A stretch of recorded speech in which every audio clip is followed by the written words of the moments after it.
take you through what we are going to discuss today. So today we'll be looking at the demand analysis, right? We'll be talking about demand and what demand is, what are the types of demand. Definitely, because we are talking about types of demand, we'll also be talking about the law of demand. And when we talk about law of demand, also I'll give you a brief, about how law of demand is or may not apply in every situation. Then we'll talk about this demand curve and demand schedule. That's how how you make a demand curve and how a schedule is designed based upon the different quantities and the different units that you may have. Finally, we'll talk about elasticity and the types of elasticity of demand, uh, why it may be relevant. That also I'll tell you, and I'll try to help you think from the concept of some goods or services. So, if time will allow us, maybe we can discuss more examples, but we will see that towards the end. Finally, I'll also talk about the concept of revenue and demand forecasting and its type. All right, so I believe we are good to begin. Okay, now when we talk from the perspective of demand, I am sure most of you have an understanding of what demand is, and I will try to add to that concept. Okay, and I will try to help you imbibe that understanding that you already have. So most of you, my understanding is that most of you already know what demand is. We talk about demand. I am sure growing up, all of us have had, goods or services, or we've had a plethora of things on our mind that, I want this, I desire this, right? Or maybe this is something that I should have or I should possess, right? Now, is that much enough to say that I have a demand, right?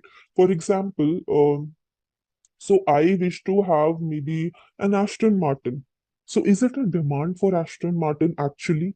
Is it my demand for Aston Martin? Or I just say I want an Aston Martin, or maybe I maybe want I maybe want a Tiffany's largest stone. So is it a demand? It is not a demand, right? It is just a desire. Now, why am I saying it is not a demand and it is a desire?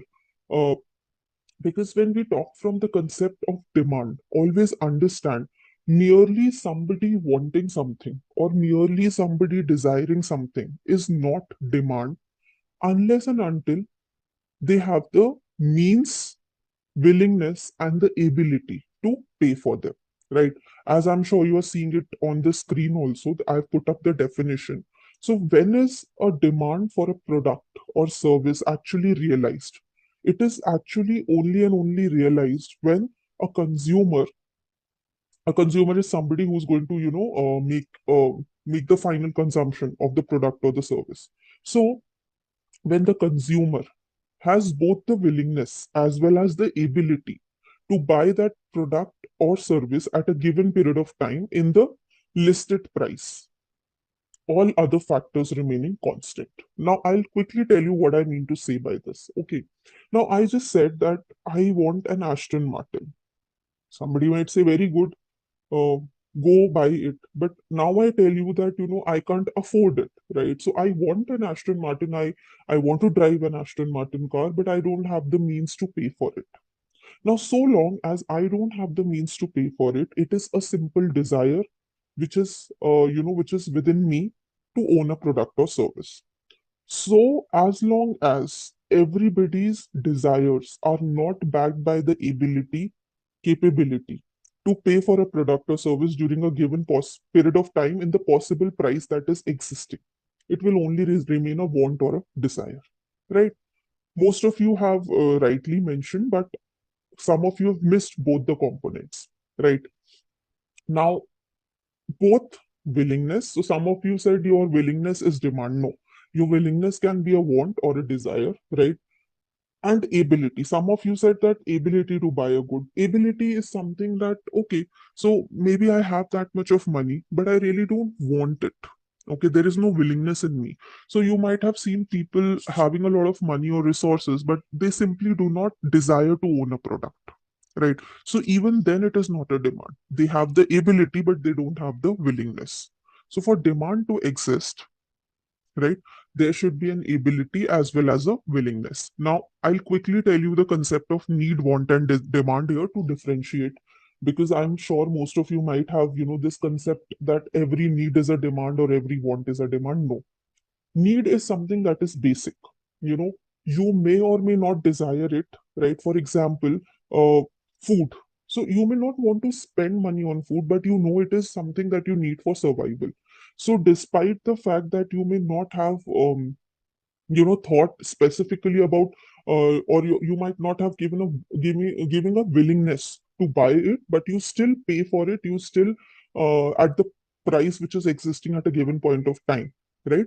Those basic things are some things which are beyond your desire or your willingness, right?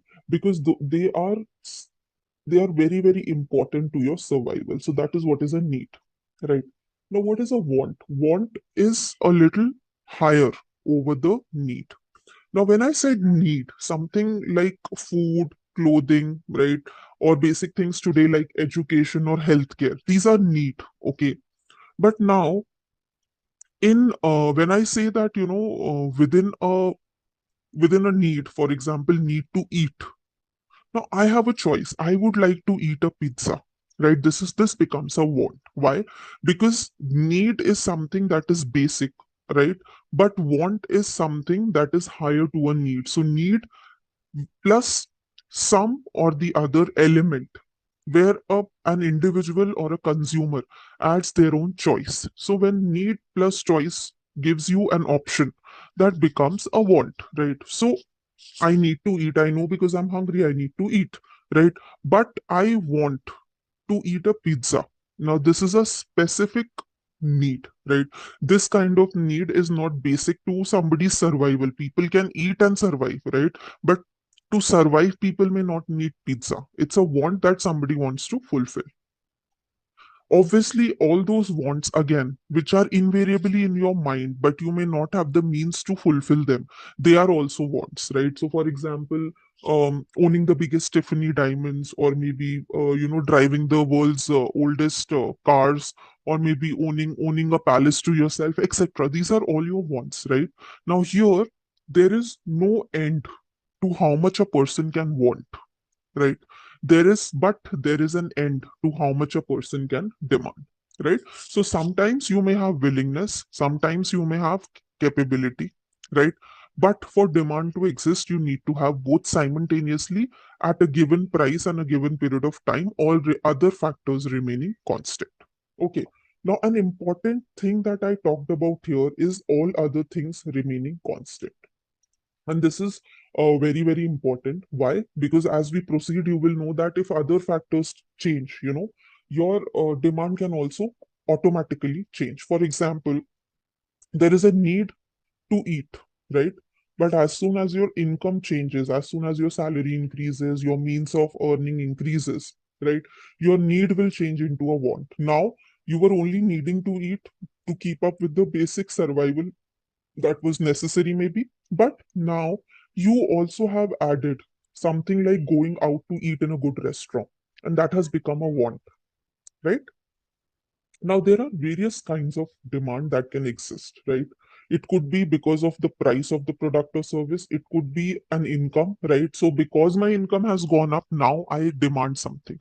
Earlier, it was not in my demand list, right? But because my income has increased now and I can afford to pay for it, it has become a demand. Price is the reverse, right? Earlier, because it was at a higher price, I could not afford to buy it. But if you look, okay, so tomorrow, coincidentally, you will have the biggest Amazon and Flipkart sales, right? And I'm sure most of you might have already checked on the prices of the goods and services which you were thinking of buying. So they were on your wish list, want, right? But tomorrow they may change into a demand because they may become affordable at the price in which they are available. Am I right? So price demand is because of the decrease in the increase or decrease in the price. Normally, price is seen as a decrease. A rise in the income of the consumer, allowing a consumer to buy a product, becomes income demand. Composite demand, where demands can exist simultaneously. Direct demand is demand for direct product or service.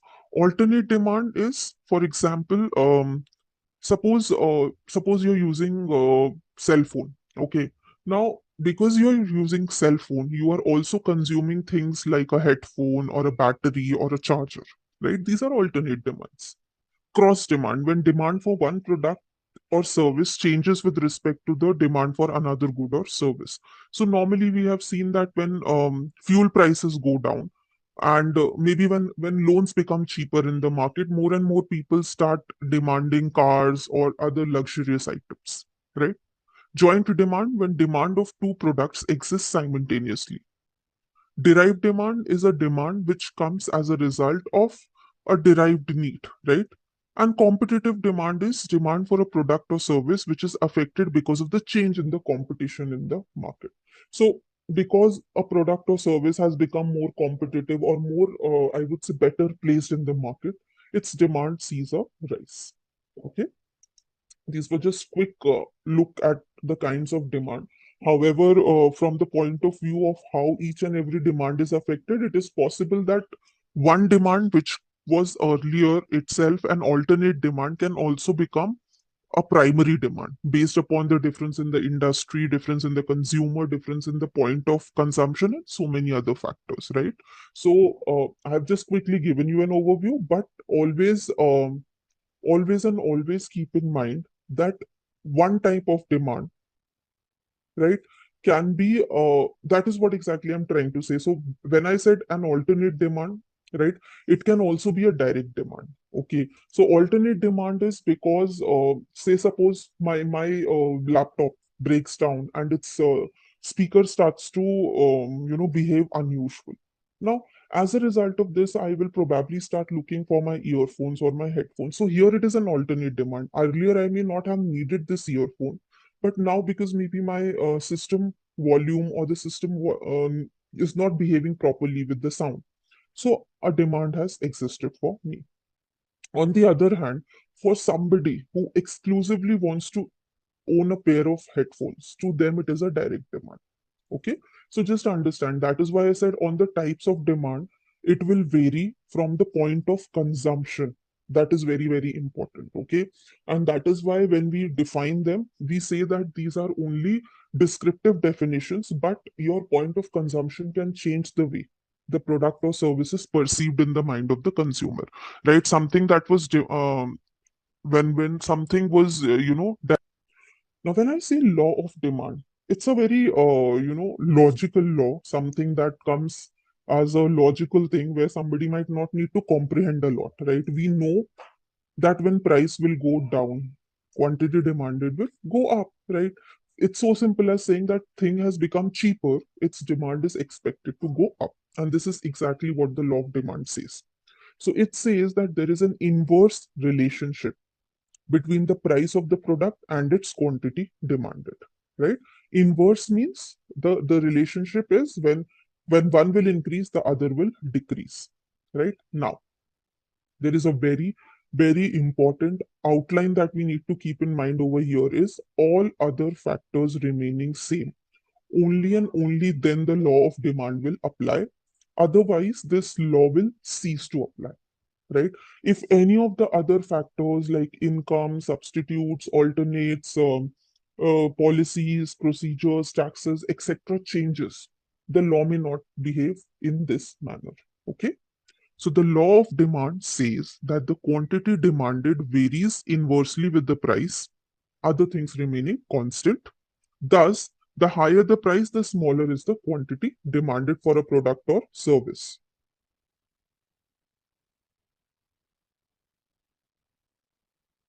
Right now, if you look at the diagrammatic representation that I have placed over here, so as price increases the demand decreases, and as price decreases the demand increases. Okay, this law is in fact, this law is a law which is applicable to multiple situations and scenarios, and on the basis of how or what type of good we are talking about, this law can apply.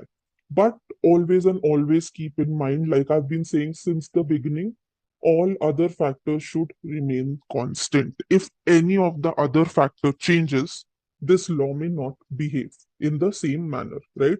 So this inverse relationship will exist only and only so long as all other factors remain constant. Now, what are the all other factors? This could be the income of the consumer. This could be presence of substitutes. This could be, items which are addictive in nature, or items which are categorized as, universally applicable, like your medicines, your drugs, right? So if somebody, in COVID, you might have seen, right?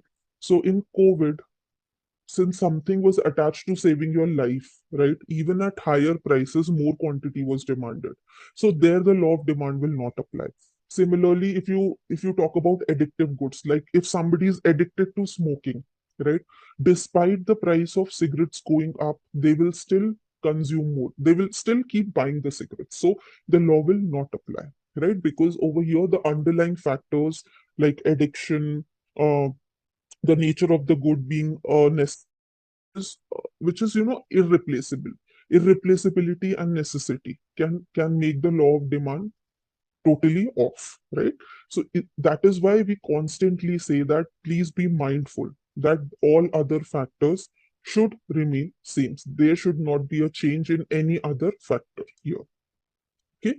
Now let me quickly take you through how do we make a demand schedule.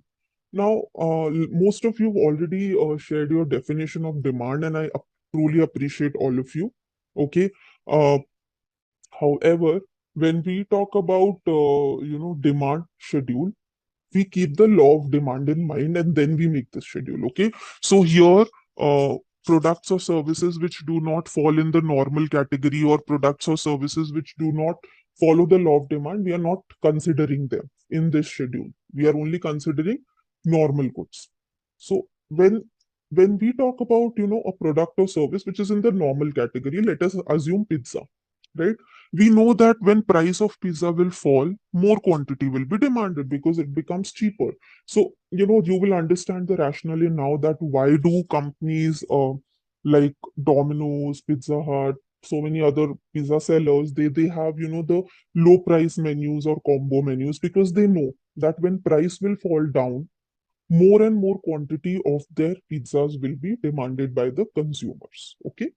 Now, in the first scenario, categorized as A, you will see that when the price of the pizza is at $15, we are assuming 8 million units are demanded per week. Now, as the price starts falling down, you will see the quantity demanded has started to go up. Okay, so price falls down by $3, the quantity goes up by almost 6 million units. Price further falls down by by $3, the quantity demanded goes up by 6 units. Also remember, now somebody can say that it is alternatively by 3 and 6 it is varying. Now this is just an assumption. Okay, it can also be more or less, but we say with a constant fall in the price, there is a constant rise in the demand, right? And assuming that scenario only, we are saying that with every $3 fall in the price, there is a 6 million rise in the quantity of the unit demanded for that product or service. Okay, here in this case, we are talking about pizza. So at $15, 8 million units are demanded. At $12, 14 million units are demanded. Further price falls to $9, there are 20 million units which are demanded. At $6, 26 million units are demanded. And finally, when the price is just $3, the demand further goes up to 32 million units, right? So constantly, every time there is a dip in the price, there is a rise uh, in the demand for the product, right? Okay. Now, when we are to quote this, right, on the graph, this is how we quote it on the graph. Now, on the x-axis, we are taking the quantity, that is millions of pizza per week, right? This is the quantity axis. And on the y-axis, we are taking the price. This is the price axis. So we know at 15, 8 units were demanded. So somewhere it will come here, right? At 12, it was 14. So somewhere here. Then at 9, it is 20. So somewhere here like this. right? So we are simply quoting it on the graph. At $6, it is 6 million pizza, 26 million pizza, and at $3, it is again 32, somewhere here. Okay. Now, when we just be very mindful of how this is quoting, okay? Just see. This is how the points are moving. And as a result of this, what is happening? The demand curve has become downward sloping, right? Can you all see it's a downward sloping curve? We started from higher price, and as the price started to fall, the quantity demanded started to expand, and as a result of this, this curve is a downward sloping curve. Okay, please be mindful, right, that this is a downward sloping curve, and every time when you are quoting this, try to keep the axis as constant so that you people are not confused as to why your graph is different or it is not behaving in the similar manner, right? Moving further, now I said other factors remaining constant. Now the question is very simple: what are the other factors and why should we consider them, or why are they important for demand? Now always remember. Now, think from a perspective. Okay, I'll give you a simple example. Now, think from a perspective that maybe 2, 3 years down the line, you might not be earning yourself, right? And since you were not earning, you were maybe dependent on your parents or maybe your guardians who were taking care of you, and your demands were restricted to what they could afford to buy for you, right? Now, suddenly, just understand you have started to earn your own income. Okay. And now, as a result of your own income, what has happened? You are not required to spend on anybody but yourself. Has this changed the way now that you buy your products and services? I'll give you a very simple example. So, some days back, I was talking to one of my friends, and she was telling me that, she's recently got a promotion, and as a result of this, now she's reached quite a decent carcade of, the position that she was looking for, and obviously that has also resulted in a steep rise in her income. Now, she always, was somebody who was fond of traveling, right? But obviously, because of the restrictions in terms of the number of time she could take the travel and the cost of the travel, she was not able to fulfill her desires. But as soon as her income increased, her expenses on travel also increased. Now, as per law of demand, travel is becoming costlier. So, if the price of travel is going up, the quantity demanded should fall down. But for my friend, on the other hand, it is going up. Now, why is it? Because of her own income.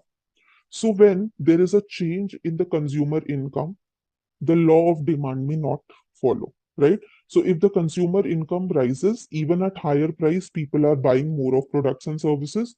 If the consumer income falls down, even at lower prices, people may be buying less of products and services. One more good scenario you can think of is COVID 19. I am sure during COVID 19, most of you might have curtailed your expenses on luxury or, more higher desired products and services, and you would have started consuming more necessities, right? Now, that is because we know that somewhere our income was getting affected. There were so many people for whom the situation was so poor or so grave that they could only afford to pay for necessities. And no, they were not spending anything on luxuries or even, I would say, higher range products and services. Okay. So the first scenario is consumer income. The second scenario is the price of the related goods. Now, what are related goods? The related goods can be supplementary goods or complementary goods, right? Now, when we talk about supplementary and complementary goods, supplementary goods are those goods which can replace your original product or service that we are talking about. So, Coca Cola and Pepsi, tea and coffee, these are kind of substitutes. What are complementary? Complementary goods are those goods which are consumed as a result of uh, one consumption causing the consumption for another. For example, car and petrol. These are uh, these are complementary goods. So if you will buy a car, you will definitely buy fuel to run your car, right? This is complementary. Supplementary is if price of Coca-Cola goes up, and the price of Pepsi remains constant, instead of buying Coca-Cola, people will prefer to buy Pepsi, which is at a lower price, right? Or when price of Pepsi also falls down, it can affect the demand for Coca-Cola, because now even at same price, people will prefer to buy Pepsi rather than buying Coca-Cola. So Coca-Cola, there is no change in price, but Pepsi has reduced its price. Now, as soon as Pepsi reduces the price, the buyers for Coca-Cola will substitute their demand for Coke by buying Pepsi. Now, here what has happened? Somebody can say Coke has not changed the price, then why the quantity demanded has decreased? It has decreased because the price of a substitute good has also fallen down. So, this is how normally you will see. That is why whenever Coke reduces price, even Pepsi will reduce price. Otherwise, it is going to affect the demand for Pepsi, right? So, agar if any one of the organizations, say Coca-Cola or Pepsi, decides to shift the price, the other will be forced also to shift their price because of the substitution effect. Okay. The next is the number and the composition of consumers. Now, sometimes, despite all other factors remaining same, it could simply be the number and composition of consumers within a region or a locality that is affecting the demand. For example, suppose you open your own business at a place, which is densely populated. So definitely the number of people walking into buy products or services from you will be higher than any other store. Now you haven't changed the prices. You haven't changed anything. The only difference is that your region happens to be more densely populated, and a friend of yours seeing your business, he also decides to start the same business, maybe buys a franchisee and starts it at a locality which is sparsely population. The population is very, very low. Now, he might not see as many number of people coming in to buy from him. Now, can we say that is because of a poor brand? No. Can we say that is because his techniques might not be working? Possible, but biggest reason is the number and composition of consumer. The number of people residing in those in that area compared to the people residing in the area where you have a business might see a huge difference. So higher the composition of consumers, higher will be the demand even at higher prices. Next is consumer expectations. Okay, now let me ask you a very simple question. I am sure now most of you might be buying some or the other brand. Am I right? I'm sure most of you might even be loyal to some particular brands. Okay, now why are you loyal to that brand? Say, suppose somebody who's an avid user of a product or a brand X will continue to buy the product or the brand X simply because they have their own set of loyalty, they have their own set of expectation from that brand. And because of that factor, in even at higher price, the consumer will buy that product or service. This can also apply to status, right? When there are status goods, people are willing to spend more on them because they are status symbols, right? So high price means they are status symbol. Owning a Gucci bag might be a status symbol for me, and I know that the price is high, but that is my expectation. Carrying a Gucci bag will make me look cool, right? Or it can make me look, sophisticated. So I am willing to pay higher price because it fulfills my expectations. And finally, the consumer's own tastes. So you might have seen people talking about tastes and preferences. Even there are people, whom you suggest that let us go out for dinner, and they'll tell you, okay, let us go to that particular restaurant, right? Now that could be simply because, despite what price the particular restaurant is charging, a person appreciates the taste or has a preference towards that particular brand or that particular service provider. So expectations and tastes and preferences, these are based on consumer psychology. And because consumer psychology is very complicated, you don't know how consumer will behave. Okay, as consumers, even we don't know how we will behave tomorrow. There might be a brand X which you might have high expectations from, and it does not behave well. You will quickly switch it. Brand loyalty doesn't apply there. Okay, then there are people. I'll tell you how this works. Okay, I'll give you a very simple example. In the interest of time, I don't know how much I'll be able to comprehend, but I'll give you an example nonetheless. So, if you remember, during World Cup, right, or during the time when India, because cricket is seen as a passionate sport in our country, when India is playing, you would see so many brands starting their own merchandises, which are around the Indian cricket team, supporting Team India, so and so. Even Pepsi had even come out with a blue Pepsi to support India. Right now, how do brands work around this? They work around consumer psychology. They simply know that a consumer will buy a product or a service despite its price if it fulfills his expectations, falls correctly on his psychology, right? And that is why you would see so many brands coming out with merchandises in that sense. Okay. So now quickly summing up what we have already seen, when the income goes up, consumers are willing and able to buy more, right? And the demand goes up. So higher the income, higher the demand for normal goods, not for inferior goods. What are normal goods? Normal goods are those goods for which the demand goes up when the income also goes up. And inferior goods are those goods whose demand will fall down when consumer income will increase. Now, simple example is public transportation. Now, initially, just say maybe my salary was low, right? And I could not afford to use my own car or my own, means of transport, my own two-wheeler to commute, because obviously to me to be able to afford to pay for the fuel was not possible. But now my income has increased, okay, and I can easily align that spend by, by being able to pay for the fuel required to commute with my own personal transport. Now, as a result of this, the public transport, which was an inferior good, its demand will fall because my income has gone up, and I will prefer to use a more normal good or a better quality good, which might be my own personal transportation. And this answers the question, why, when we say that, why people prefer to commute or use their own means of transport, it is because of the inferior, value attached to public services or public transports. Similarly, used clothing.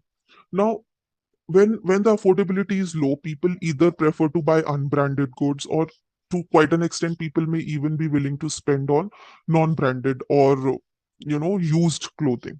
But as soon as their income will start to rise, you will see a shift from unbranded to some branded, or maybe from used to new clothing, right? And this is how normal and inferior goods will behave differently with change in income. Substitutes, I have already told you. So decrease in price of one item will reduce the demand for a substitute. When there is a decrease in price of Coca-Cola, the demand for Pepsi will come down. Complements are the goods which are used together. So airline tickets and car rentals, when there is a decrease in the price of one, it shifts the demand of the other towards right. Right. So as soon as you will see that airlines have an annual sale, right? At that time, if you assess the market, you will also come to know that when airline sales is going on, more and more people are able to afford to go travel by air. You will also see that the cost of the demand for car rentals and hotels will also go up at that point of time. Now these are complementary. Because of change in price of one of the product, the demand for others is changing in the same ratio. Now change in the size and composition of the population, which can increase or shift the demand curve to the right. So when there is higher population, even at higher prices, more number of people are buying it. Change in consumer expectations can also shift the curve to left or right. Right. Now, tastes are like your likes and dislikes. Now, I told you, for me, if I am somebody who's very brand loyal, or has a preference, or has just a thought, right? I just have a thought that maybe this particular brand X is an excellent brand, and if I consume this brand, or if I buy this brand, people will see me in a higher light. I will buy it even at higher price, right? So at that point of time, the law of demand will not apply. Okay. Now, extensions of the demand analysis. A very important factor here that I would like to highlight is the role of time. Now, what is role of time? Somebody might say that is time also considered as a good or a service? I would say yes. Even time is considered as a good or a service. Why? Let me give you a simple example or a rationale to think about it. Okay. Now, just imagine maybe you have an important event coming up at your home, say a marriage in your family, and you know that you have little time to prepare for it, right? And there is an opportunity cost in front of you. Okay, the opportunity cost is that you can save your time and buy maybe the clothes that you are planning to wear from a nearby shop. Obviously, it will cost you a little higher, but it will save your time. The other option is you go to the city market, maybe which will take 3 or 4 hours of your time to buy the same or similar type of product at a little lesser cost. Now, I am sure most of you will choose to buy it from a place near or closer to you, right? Why? Because this is the role of time and demand. So, when a person sees the opportunity cost of time, they may choose to spend higher, they may be willing to pay more for time saving goods or services because the opportunity cost of time is higher than the opportunity cost of acquiring the product at a lower price, right? Now, if I would save my 3 hours, by not going to the city market, I can actually utilize those 3 hours doing the job of my office, or maybe doing an additional job which can pay me some money, right? And this is where the law of demand will not apply. Please be very mindful, right? Because somebody might say that this should actually be law of demand, and why not go to the city market and save money? So if your opportunity cost of saving money is less than the opportunity cost of your time, you will choose time over money. That is what most of us do under normal circumstances, right?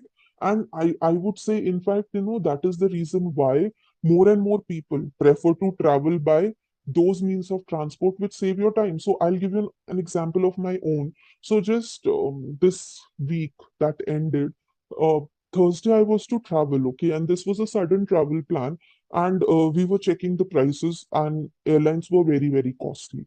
Now, however, the other option was to use the road transport. The road transport definitely was cheaper, but it would have meant that I would have to spend my Saturday as well as my Sunday on the road traveling back. Now, when I valued that cost, with actually the amount of work that I could do on Saturday and Sunday, it came to be a very low opportunity cost. And even at higher airline ticket price, I paid that price to make this travel. This is the rule of time. Okay, so just remember, this is an exceptional case, but this is how normally we think, and this is how the law normally applies. Okay. Now, next is elasticity of demand and computing the elasticity. So, elasticity of demand is a measure of the percentage change in the quantity with respect to the percentage change in the price, right? So, the law is the formula for this law is given as ED, which represents the elasticity of demand, is equal to the percentage change in the quantity demanded divided by the percentage change in price. What is percentage change in quantity demanded? Q2 minus Q1 upon Q1 into 100. And what is percentage change in price? P2 minus P1 upon P1 into 100. Right? And what is elasticity of demand? The value of QD divided by the value of P. Right? That will give you the final elasticity of demand. Now, I'm sure your workbook has a few questions on elasticity of demand, and I would highly, when you'll do those questions, you will see that you will get three types of values, elasticity values. The first is the elasticity could be more than one. I'm so sorry. You can get a value which is more than one. You can get a value which is equal to one, and you can even get a value which is less than one, right? Now, if you get a value for more than one, you will see what does it imply. When the value is more than one, it implies that even a small percentage change in price will lead to a higher percentage change in quantity demanded. This is your Amazon sale, your Flipkart sale. A small change in the price. So say suppose 10% fall in the price of iPhone will lead to a 20% change in its demand. So percentage change in demand is much higher than the percentage change in price. So elasticity value will be 2 divided by 1, which is equal to 2, which is more than 1. So the demand for iPhone is elastic. I hope I've tried to make it crisp. I hope, but I've got the point to you. what I was trying to convey. Okay. So this is exactly how your sale works. Okay. As soon as they lower the price by some margin, you would see there is a very high change in the margin of demand, right? 5% fall in the price of television units, you will see maybe 10% rise in its actual demand. Right? So sale ka concept comes over here. It's so simple. People know that, if I modify the price a little bit, consumers will be willing to buy it more because they will see lesser price. Okay, at equal to 1, it is unit elastic. What is unit elastic demand? Unit elastic demand is where a change in price or a change in quantity demanded is same. So 5% fall in price will lead to 5% rise in the demand. That is unit elastic. Now, unit elastic demand will come for normal products, those which are below the luxury or those which are below the status goods. And less than 1 is unit elastic. That means even at higher prices, it might not change the quantity demanded to quite an extent. I'll give you an example over here. The example is salt. Okay. Now, when I say salt, just imagine salt becomes cheaper. Say, suppose salt is, I don't know, if it is at 25 rupees kg today, just imagine a scenario salt has become 2 rupee kg, right? So, as per law of demand, will you start buying more of the salt just because it has become 2 rupee, or will you start eating more salt because it has become cheaper? Definitely not, right?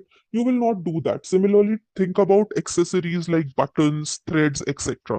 Now, these are those goods, even at cheaper price, the quantity demand may not see much of a change, right? Because of their nature or because of the way they are consumed by the consumer. So, there, the demand is more or less inelastic, right? And that is how normally we categorize goods and services. Now, also understand the demand elasticity is also affected by factors like substitutes, right? So, greater the availability of substitute, the greater will be the elasticity of demand. So, I was expecting that in this sale, maybe the price of, say, suppose X product will fall by 20%. However, it has not fallen by 20%, it has only fallen by 10%. But there is a substitute brand whose price has fallen by 30%. So what will happen? I will buy that substitute brand. And as a result of this, the elasticity of this particular good will also get affected. So availability of substitutes, share of consumers' budget spend on the good. Now, when I talked about, salt, the share of budget that you are spending on salt is anyway low, right? So even at higher or lower prices, it might not make much of a difference to you. Increase in prices reduce the demand because people are not both willing or able to purchase at higher prices. That could also be a scenario, a matter of time. Now, I can give an example very quickly here to countries. There are countries in the world where actually uh, even the cost of water is very, very high. Now, there, uh, because of out of unaffordability. Now, I'll give you an example. There was a time in Zimbabwe, right, when the cost of water was much higher than the cost of alcohol. And people preferred to drink alcohol over water simply because at higher prices they could not afford to buy water. Got it? So, though the share or the requirement was a need based product or a service, out of unaffordability or out of the simple fact or sheer fact that it was unaffordable at higher prices, people were not consuming that product. So, people stopped buying water and people started buying alcohol. Specifically in alcohol, also beer saw the largest or the highest, rise in its sale. That's how it was working. Okay. So it might sound unusual, but that is how economics works. A matter of time. The longer the adjustment period, the greater is the consumer's ability to substitute. Now, if you see a longer span of time, you will be able to find substitutes, right? And as a result of finding substitutes, your elasticity for the product can change, right? And sometimes in the long run, because consumers have more time to adjust, right? If you see during the COVID-19 scenario in the first year, the panic was too high. But by the time the second lockdown or the third lockdown came, people were more prepared and ready, right? So you would see that longer duration of time, people have more time to adjust to a scenario, and that may change the elasticity for the product or services. Okay. Now, this is simple example for you to have a look at. However, I'm skipping this. Okay, and I'm moving to inelastic demand, because we also have to discuss the concept of, now, inelastic demand is demand for the goods that consumer will continue to buy despite a price increase, right? Is inelastic. Like I give you an example, salt, right? Similarly, soap. So if the price of soap goes up a lot, the demand stays almost the same, right? And even if soap becomes very, very cheap, it is not that you will start taking bath 10 times a day because your soap has become cheaper. No, you won't do that, right? So the demand almost stays the same even at high or low prices. Now, if somebody might ask you, how does scarcity affect demand? If there is a scarcity, the demand will go up. So when we saw the COVID scenario, we were, why were we hoarding?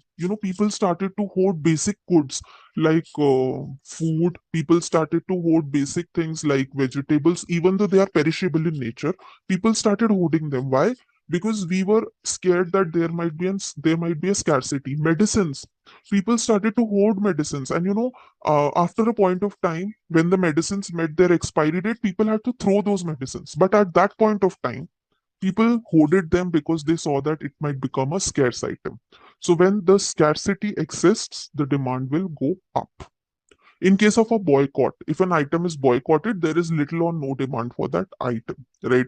So you might have seen that there are public halls, there are boycotts by public transport providers, and also at that point of time there is no demand at all for those products. People are not willing to, say, suppose you might have heard of this scenario. So recently um, there was a boycott by the Uber and the Ola drivers in one of the cities. Now they were expecting that this will cause the price of their services to go up. However, people totally stopped using Ola and Uber, and they started to use public transport. Right. So even in a scenario of a boycott, when you expect to raise the price of the product, it can fall in the reverse, and your demand can actually become zero. In a scenario like war, there can be increased demand for war related resources like metals, bullet, uniforms, gasoline, etc. Subsequently, you will also see more and more people will start watching news. This also happened in COVID, right? If you would have seen, I can tell you my own example. So I was observing the elders in my family, they were continuously watching news, uninterrupted, right? Uh, they were consuming more internet, right? Why? They were just trying to find out, okay, so maybe tomorrow something will happen magically and this will disappear. So there was an insane rise in the demand for news at that point of time. So news could be something which was not even basic to survival. It became so necessary to people that people started to leave all their work, sit in front of the television or on the internet, searching for the most breaking news to know about COVID. Similar scenario I can recall happened during the demonetization also. There were so many stupid theories coming up that the new notes will have this, the new notes can be tracked, traced, I don't know what all things, but people were insanely spending money on internet just to get the latest news. So this is how sometimes the law of demand does not apply. Okay, I was only trying to explain you how in some scenarios the law can actually fail, right? That is because consumer psychology, your own rationale, your own thought process, I would say even consumer insanity is much bigger than demand, price, income, etc. If a consumer thinks of something and that thought takes over everything else, none of the economic law will apply. Just remember that, right? So economic law will only and only apply if the consumer remains rational, of rational thought process and rational mind. Otherwise, every law will fail. Okay. So if you have questions, ki can this happen, everything can happen. Okay, so long as consumer psychology is involved, every law in economics can fail. Just remember that. Now just imagine a scenario. If I'm addicted to a particular product or service, right? Or for people who are addicted to smoking, they will buy a cigarette, right? No matter how much taxes you increase, no matter how much prices go up, you might see a dip in the number of times they buy it, but it is not going to stop the sale of cigarette. You might see a dip in the type of consumers. Maybe the people who don't have an income of their own, they might be buying less of cigarette, but those who can afford to buy it even at higher price will still spend the same on the same quantity of buying that product. Okay. Now, finally, let us look at the revenue concepts. Now, when we categorize revenue, we break the revenue into three categories. That is the total revenue, the average revenue, and the marginal revenue. Now, total revenue is what? Total revenue is how much have I earned by selling a product. That is how much quantity have I sold the product and at what price I have sold it. When I multiply, I get my total revenue. So if today I am selling Parle-G packets at 5 rupees and for today I have sold say 100 units, right? So how much revenue have I earned from Parle-G? It is 100 multiplied by 5, right? So I've earned maybe 500. If I've sold 1000 units, it's 5000 and so on. Average revenue is what? Average revenue is like you've been calculating your average total revenue divided by the quantity. So if today I have earned 1000 rupees by selling, say, 10 units of Parle-G, what is my average revenue? My total average revenue will be my total revenue divided by the number of units that I have sold. Now, this was very normal, okay? What is important here is to be mindful of marginal revenue. Now, what is marginal revenue? Marginal revenue is the cost of the next item that you have sold, right? So, TRN minus TRN minus 1. Now, what does that mean? Suppose somebody asks you that today you have sold 10 packets of biscuit, of maybe Parle-G packet, you've sold 10 packets. Can you tell me the money that you have earned just by selling the 10th packet? So the revenue that you have earned from that 10th packet is your marginal revenue. And how will you calculate it? You will calculate it by subtracting the total cost of 10 units minus the total revenue earned from the 9 units. So if you have earned 1000 rupees from 10 units and you have maybe earned, say 995 rupees by selling those additional 99 units, your marginal revenue will be 1000 minus 995, which is equal to 5. So just by selling that 10th packet, you have earned additional 5 rupee. That is your marginal revenue. Okay. Now, finally, this brings me to the topic of demand forecasting. Now, demand forecasting, I'm sure you all are aware, it is an important tool for business decision making and future planning. Okay. I would not say only demand forecasting, every forecasting is very, very important. Okay. You forecast what your day is going to be by segregating, okay, at this point of time, I'm supposed to do this by doing this in n number of times. How many hours am I going to, change? And when we apply it to demand, it applies to how or the magnitude or the significance of how the forces will affect your overall business organization's revenue and profits, right? Based on what the demand for your product in the market is. And as a result of poor demand forecasting, so many organizations of the world have failed. Okay. There are multiples of case studies available. There are so many resources that will tell you that how poor demand forecasting. Okay. Now, these are the top 7 methods that organizations may use for demand forecasting. The first is survey of buyers' intentions. That is the most basic type of forecasting. Okay. So I tell you today that I am going to start my own apparel brand and I'm going to have these things in my apparel brand. Are you willing to buy it? Right. If your intent indicates more of yes, I may go ahead and I may predict that, okay, so I asked 327 people, of which maybe 200, that is majority, are willing. So somewhere I can predict based on their intention that my product may see some sales. Next is collective opinion or Salesforce composite method. The other method is I take a collective opinion, right? I break you into groups or I break you into, categories and then I cover up the opinion that each one of you might have. Next is trend projection. Trend projection is based on the data that is available through secondary sources or through similar type of products available in the market. I can project the trend that every year the sales for this type of product rises by 5% or 10%. So I can maybe expect say the demand for my product to go up by these many number of units.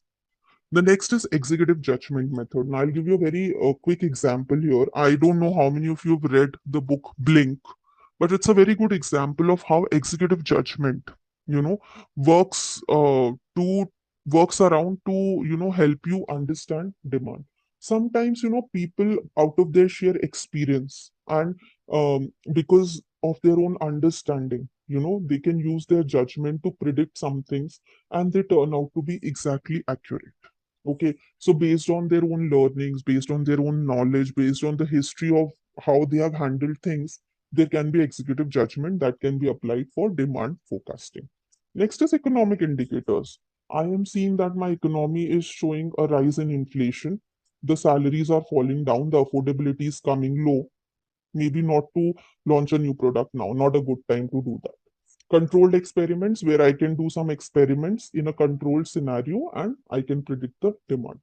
And last is expert opinion. The best is, who knows the best? The experts knows the best, right? So go to the expert, talk to them, tell them everything, understand their opinion, and based on their opinion, do your predictions.